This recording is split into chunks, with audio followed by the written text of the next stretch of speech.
the bottom to the top, we're sparking wildfire. कैसे हैं? उम्मीद है कि ठीक होगी, तबीयत बेहतरीन होगी। आज हमने जिस चीज के बारे में पढ़ने जाना है वो है हमारे पास टाइप्स ऑफ सॉलिड। तो आ जाते हैं कि हमारे पास टाइप्स ऑफ सॉलिड में क्या चीज होती है। तो जी जो टाइप्स ऑफ सॉलिड ये हमारे पास दो तरह के होते हैं, टाइप्स ऑफ सॉलिड। तो जो सॉलिड होता है वो आपको पता है मैटर के तीन फॉर्म्स होते हैं, एक गैस, एक लिक्विड और एक सॉलिड। तो गैस और लिक्विड के बारे में हम पढ़ चुके हैं। आज हमें सॉलिड के बारे में पढ़ना है। तो सॉलिड के हमारे पास कितने होते हैं? टू टाइप्स होती हैं। एक हमारे पास क्या होती है? Amorphous solid. Amorphous solid. अब एमोर्फस सॉलिड क्या होता है जी? एमोर्फस का मतलब हमारे पास होता है शेपलेस, जिसकी कोई शक्ल ना हो। ठीक है जी, shapeless. A type of solid, a type of solid which is not a regular arrangement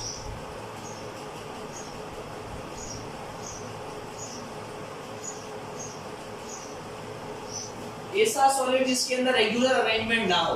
किसकी? पार्टिकल्स की। आपको पता है जब पार्टिकल्स की हमारे पास रेगुलर अरेंजमेंट नहीं होगी तो सीधी बात है उसके अंदर बॉन्ड्स की भी नहीं होगी, उसके अंदर आयंस की भी नहीं होगी और वो एक दूसरे के बिल्कुल सामने नहीं आ रहे होंगे। तो ऐसे हमारे पास सॉलिड जिनके अंदर कोई भी रेगुलर शेप मौजूद ना हो, कोई भी मखसूस शक्ल मौजूद ना हो, जो शेपलेस हो, उन्हें हम लोग क्या कहते हैं? एमोर्फस सॉलिड कहते हैं। अब इसका एक सिंपल सा एग्जांपल है कि हमारे पास ये एक कंटेनर है या ये एक बॉक्स है। अब इसके अंदर जो इसके मॉलिक्यूल पड़े हुए हैं एमोर्फस सॉलिड के, तो जो एमोर्फस सॉलिड होगा इसकी कोई शक्ल नहीं होगी। ठीक है जी, यानी कि ये कोई ऐसा होगा, कोई ऐसा होगा, कोई ऐसा होगा, कोई ऐसा होगा, पर इसकी कोई शक्ल नहीं होगी। ठीक है, किसी वक्त इस तरह के होंगे, किसी वक्त दूसरी तरह के होंगे, तो इनकी कोई खास शक्ल नहीं पाई जाएगी। तो ये हमारे पास क्या कहलाएंगे? एमोर्फस सॉलिड कहलाएंगे। शक्ल क्यों नहीं होती? क्योंकि इनकी कोई रेगुलर अरेंजमेंट नहीं होती। जब इनकी रेगुलर अरेंजमेंट नहीं होती तो इनके अंदर कोई खास शक्ल भी पाई नहीं जाती। यही हमारे पास एक सिंपल सा फेनोमेना है एमोर्फस सॉलिड का। इसके बाद हमारे पास सॉलिड की दूसरी टाइप आ जाती है जिसे हम लोग कहते हैं एमोर्फस के बाद क्रिस्टलाइन सॉलिड। Crystalline solids. अब देखते हैं क्रिस्टलाइन सॉलिड्स हमारे पास कौन से होते हैं। They have regular shape, they have definite shape. इनकी एक मखसूस शक्ल होती है। क्यों होती है? Due to regular arrangement of particles.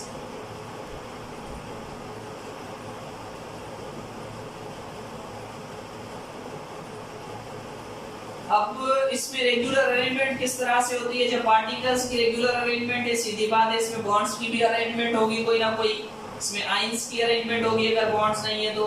लेकिन बॉन्ड्स तो होंगे, लेकिन फिर आयोनिक बॉन्ड्स होंगे क्योंकि सॉलिड की बात है, तो इसमें उसकी भी कोई खास अरेंजमेंट होगी। जो मॉलिक्यूल्स होंगे इसके मॉलिक्यूल तो पाए नहीं जाएंगे, पर फिर भी अगर किसी जगह पे हमें कोई ऐसा सॉलिड मिल जाता है, छोड़ देते, ऐसे नहीं लिखते। अच्छा, जो हमारे पास आयंस होते हैं उन्हें हम लोग क्या कहते हैं? इनमें से इनकी जो रेगुलर अरेंजमेंट पाई जाएगी वो हमारे पास क्या कहलाएगी? क्रिस्टलाइन सॉलिड कहलाएगी। इसके अंदर हमारे पास एग्जांपल ले लेते हैं, देखते हैं कि कौन सा है। आपको पता है कि हमारे पास NaCl है, सोडियम क्लोराइड। ये क्रिस्टलाइन फॉर्म में पाया जाता है। ठीक है जी, ये क्रिस्टलाइन फॉर्म में पाया जाता है। अब आपको पता है कि सोडियम के ऊपर प्लस चार्ज होती है और जो हमारे पास क्लोरीन होता है इसके ऊपर माइनस चार्ज होती है। तो जिस तरह से सोडियम के ऊपर क्लोरीन आप देखेंगे तो हमेशा नेगेटिव पॉजिटिव के सामने खड़ी है। इसी तरह से अगर इधर नेगेटिव होगी तो इधर पॉजिटिव होगी, तो एक रेगुलर पैटर्न होगा, नेगेटिव के सामने पॉजिटिव, नेगेटिव के सामने पॉजिटिव और पॉजिटिव के सामने नेगेटिव। तो जिसमें रेगुलर पैटर्न हमारे पास पाया जाएगा वो हमारे पास क्या है, वो हमारे पास क्रिस्टलाइन सॉलिड है। तो क्रिस्टलाइन सॉलिड वो होते हैं जिनके अंदर एक मखसूस शक्ल पाई जाती है, क्योंकि उनके अंदर पार्टिकल्स की एक मखसूस अरेंजमेंट होती है। एमोर्फस वो होते हैं जिनकी कोई मखसूस शक्ल नहीं होती। वजह क्या होती है? वजह ये होती है कि इनके अंदर रेगुलर अरेंजमेंट नहीं होती बॉन्ड्स की, या जो हमारे पास आयंस इनके या पार्टिकल्स पाए जाएंगे उनकी। इसके अंदर हमारे पास प्लास्टिक आ जाता है। प्लास्टिक जो होता है इसकी कोई एमोर्फस होता है, इसकी कोई शेप नहीं होती, ये शेपलेस होता है। ठीक है जी, तो इस वजह से इनके अंदर इन्हें एमोर्फस कहा जाता है। एक और प्रॉपर्टी हमारे पास पाई जाती है सॉलिड की, बिल्कुल सिंपल सी, इसे कहते हैं एलोट्रोपी। ठीक है जी, तो देखते हैं भाई हमारे पास एलोट्रोपी किसे कहते हैं।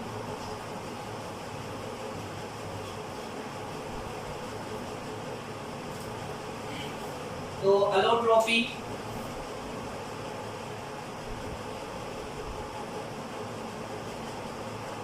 अच्छा, एलोट्रोपी और आइसोटोप्स आपस में मिलते हैं, पर इनमें एक बहुत बड़ा फर्क है। आइसोटोप्स एक अलग चीज है और एलोट्रोपी अलग चीज है। ठीक है जी, इसका हमारे पास सिंपल सा एलोट्रोपी क्या है? An element exist in more than one form. ठीक है जी,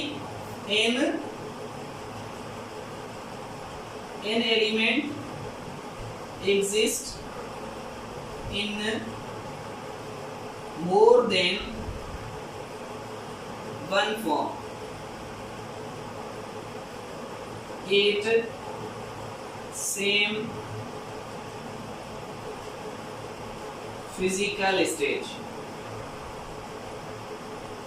is called allotropy। उसे हम लोग क्या कहेंगे? एलोट्रोपी कहेंगे। अब किस तरह से? जिसके अंदर फिजिकल स्टेट हमारे पास क्या हो? सेम हो, और वो एलिमेंट भी एक हो, वो एटम भी हमारे पास एक हो, पर उसकी शक्लें अलग अलग पाई जाए। जैसे आपको पता है ये ऑक्सीजन है O2, ठीक है जी, और इसी तरह से हमारे पास O3 भी होता है। अब O2 हमारे पास क्या है? O2 हमारे पास है ऑक्सीजन, और O3 हमारे पास क्या है? ओजोन। ठीक है जी, अब ये दोनों हमारे पास क्या है? अलग अलग चीजें। ये क्या कहलाएंगे? हमारे पास एलोट्रोप कहलाएंगे, एलोट्रोप्स ऑफ ऑक्सीजन। ठीक है जी, क्यों कहलाएंगे? क्योंकि एक एटम है लेकिन डिफरेंट फॉर्म्स में पाया जा रहा है। अब एलोट्रोपी भी हमारे पास दो बेसिस पर होती है। एक किसके ऊपर कि भाई उसके अंदर एटम्स की तादाद कितनी है, इसमें आप देखोगे 2 है, और इसके अंदर आप देख रहे हो 3 है एटम की तादाद। दूसरा उसकी अरेंजमेंट पे, भाई वो चीज तो सेम हो पर उसकी अरेंजमेंट डिफरेंट हो, तो फिर भी वो हमारे पास क्या कहलाएंगे? एलोट्रोप कहलाएंगे। आपको पता होना चाहिए कि एलोट्रोपी हमारे पास किस पे डिपेंड करती है? 2 चीजों पर। एक कि भाई उसके अंदर एटम्स कितने हैं। ठीक है जी, एक हमारे पास उसके अंदर एटम्स कितने हैं, ठीक है, एटम्स डिफरेंट है कि नहीं है। और दूसरी चीज उसके अंदर उसकी arrangement, arrangement of atoms, arrangement of atoms. ये दोनों चीजें हमारे पास क्या होनी चाहिए? इनके ऊपर बेस्ड होती है हमारे पास एलोट्रोपी। तो ये हमारे पास क्या थे? ऑक्सीजन के एलोट्रोप्स से। इसी तरह से फास्फोरस के भी एलोट्रोप्स बनते हैं, और इसी तरह से अब अरेंजमेंट का मिसाल ले लेते हैं तो हमारे पास क्या हो जाता है? सल्फर का, सल्फर 8। ठीक है, सल्फर हमें दो अक़साम में मिलती है। जो सल्फर होती है वो हमें 2 अक़साम में मिलती है। एक हमारे पास होती है मोनोक्लिनिक सल्फर, मोनोक्लिनिक सल्फर, और जो दूसरी हमारे पास होती है वो क्या होती है? Rhombic sulphur.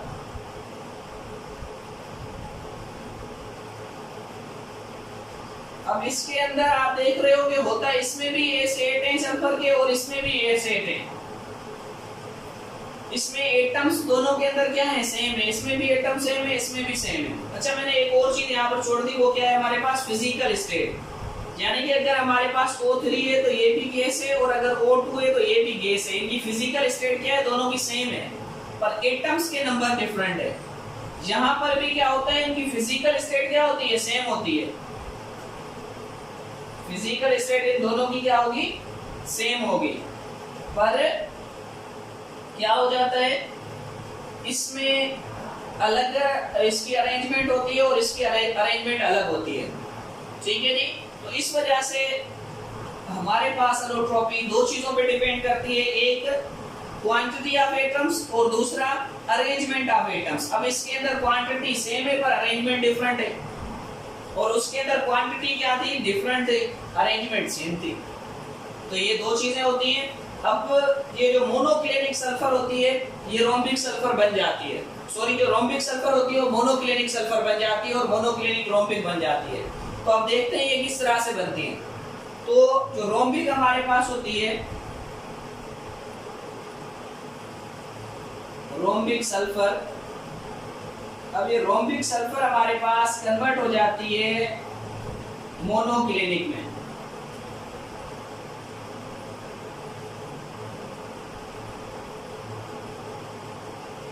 (96 सेंटीग्रेड पर, ठीक है। जब 96 सेंटीग्रेड इसे टेम्परेचर दिया जाता है तो ये किसके अंदर कन्वर्ट हो जाती है, रोम्बिक कन्वर्ट हो जाती है मोनोक्लिनिक में, और मोनोक्लिनिक कन्वर्ट हो जाती है रोम्बिक के अंदर।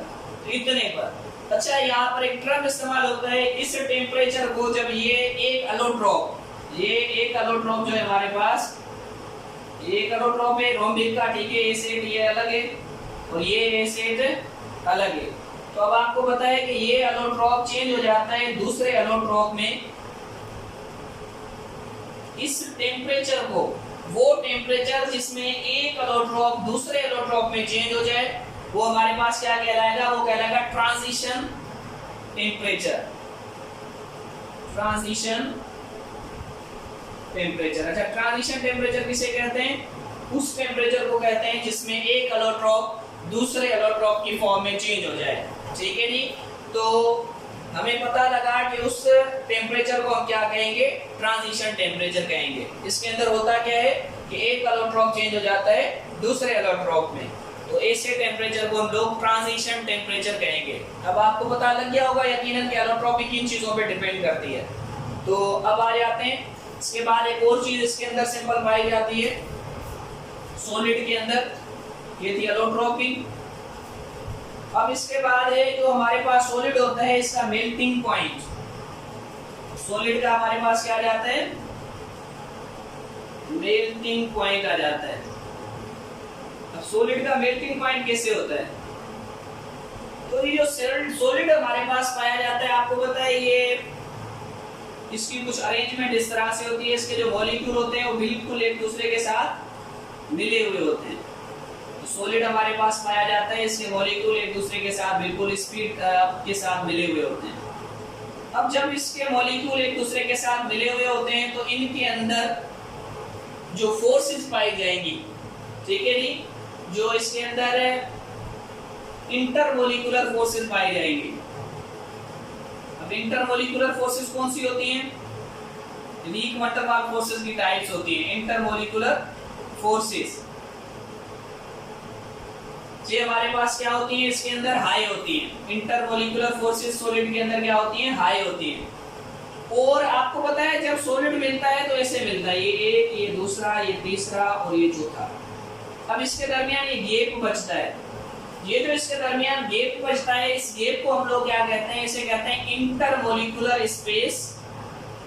इंटरमोलिकुलर स्पेस, या इसका दूसरा नाम है हमारे पास इंटर मॉलिक्यूलर गैप। अच्छा याद रखिएगा जो सॉलिड हमारे पास होता है इसके अंदर इंटरमोलिकुलर स्पेस या गैप जो है ये बहुत ही ज्यादा कम होते हैं, ठीक है, लो होते हैं, जबकि इंटरमोलिकुलर फोर्सेस हाई होती हैं। आपको पता है जब कोई चीज उसे स्पीड के साथ जकड़ लेगी तो इनके दरमियान ये गैप बहुत ही कम बचेंगे, तो सॉलिड में ये कम होते हैं। तो इस वजह से जब हम क्या करें, इस सॉलिड को हम लोग टेम्परेचर दें, इस सॉलिड को हम क्या करें, हीट करें, इसे टेम्परेचर दें। अब ये आहिस्ता आहिस्ता इसके अंदर क्या होना शुरू हो जाएगा, वाइब्रेशन बढ़ना शुरू हो जाएगी। अच्छा एक और चीज यहाँ पर कि जो सॉलिड होते हैं गैस के मॉलिक्यूल हमेशा कंटिन्यूस मोशन में होते हैं, पर सॉलिड के हमेशा कंटिन्यूस मोशन में नहीं होते, ये वाइब्रेशनल होते हैं, ठीक है जी, ये वाइब्रेशनल होते हैं, इनके अंदर वाइब्रेशन हो रही होती है, बिल्कुल बारीक सी इसके अंदर एक वाइब्रेशन पाई जाती है, ठीक है जी। अब वो जो इनके अंदर वाइब्रेशन पाई जाती है जब हम इन्हें टेम्परेचर देते हैं तो इनके अंदर काइनेटिक एनर्जी आहिस्ता आहिस्ता बढ़ना शुरू हो जाती है, और काइनेटिक एनर्जी बढ़ते बढ़ते ये जो इनका वाइब्रेशन फेज होता है, ये जो इनका वाइब्रेशनल फेज होता है, ये कन्वर्ट हो जाता है मोबाइल फेज में। ये कन्वर्ट हो जाता है मोबाइल फेज में। अच्छा, मोबाइल फेज किसे कहते हैं? इसे आप ऐसे याद कर सकते हैं कि जैसे हमारे पास जो पुलिस की गाड़ी होती है उसका दूसरा नाम मोबाइल भी होता है। वो पूरे शहर में चक्कर लगाती रहती है, तो जब वो घूमती है तो उस घूमने वाले फेज को क्या कहा जाता है? इस वजह से घूमने की खासियत की वजह से उसे मोबाइल कहा जाता है। तो मोबाइल फेज का मतलब होता है जब ये वाइब्रेशन से किस में आ जाए, घूमने वाले फेज में आ जाए, तो उसे हम क्या कहेंगे? मोबाइल फेज कहेंगे। तो ये किस शक्ल में आ जाता है? मोबाइल फेज में, यानी कि ये सॉलिड हमारे पास मेल्ट होके क्या बन जाता है? लिक्विड। तो ऐसा टेम्परेचर जिसके ऊपर हमारा सॉलिड कन्वर्ट हो जाए किसके अंदर? लिक्विड के अंदर, यानी कि जो ये वाइब्रेशनल फेज है ये किसके अंदर आ जाए? लिक्विड के अंदर आ जाए या मोबाइल फेज के अंदर आ जाए, वो टेम्परेचर हमारे पास क्या कहलाएगा? मेल्टिंग कहलाएगा। मेल्टिंग पॉइंट भी इसे कहते हैं। और ये सॉलिड के अंदर सबसे ज्यादा होता है, क्यों? क्योंकि इनकी इंटरमोलिकुलर फोर्सेस ज्यादा होती है। ये मॉलिक्यूल एक दूसरे के साथ बहुत स्पीड के साथ मिले हुए होते हैं, बहुत ज्यादा स्पेशल अरेंजमेंट की वजह से। तो इनकी वजह, इस वजह से ये फेज थोड़ा स्ट्रॉन्ग होता है, तो इसका मेल्टिंग पॉइंट भी हाई होता है लिक्विड और गैसेस के मुकाबले में। जो गैसेस होती हैं उनको बिल्कुल आसानी से हो जाती हैं, और जो लिक्विड है वो भी आसानी से, लेकिन सॉलिड जो हमारे पास है वो इतनी आसानी से नहीं होते, इन्हें ज्यादा टेम्परेचर की जरूरत पड़ती है। अच्छा, इसके बाद जो हमारे पास दूसरी चीज आ जाती है उसे हम लोग क्या कहते हैं? उसे कहते हैं डेंसिटी। डेंसिटी, डेंसिटी आपको पता है मास पर यूनिट वॉल्यूम। अब जो सॉलिड हमारे पास होता है इनकी डेंसिटी भी क्या होती है? हाई होती है। सॉलिड जो हमारे पास होते हैं इनकी डेंसिटी भी हाई होती है। अब इनकी डेंसिटी हाई क्यों होती है? वजह ये है कि हमारे पास इनके अंदर वॉल्यूम क्या होता है? वॉल्यूम होता है लो, और जो मास होता है इनके अंदर, ये मास इनके अंदर क्या होता है? ये होता है हाई। तो जब मास हाई होगा, मास हाई क्यों होगा? क्योंकि ये थोड़ी सी जगह के अंदर, थोड़े वॉल्यूम के अंदर ज्यादा मॉलिक्यूल आ जाएंगे। जब थोड़े वॉल्यूम में ज्यादा मॉलिक्यूल आ जाएंगे तो इसका मास क्या हो जाएगा? मास हो जाएगा हाई, और इसका जो वॉल्यूम है, ये वाली जो जगह है, वॉल्यूम इसका क्या हो जाएगा? लो।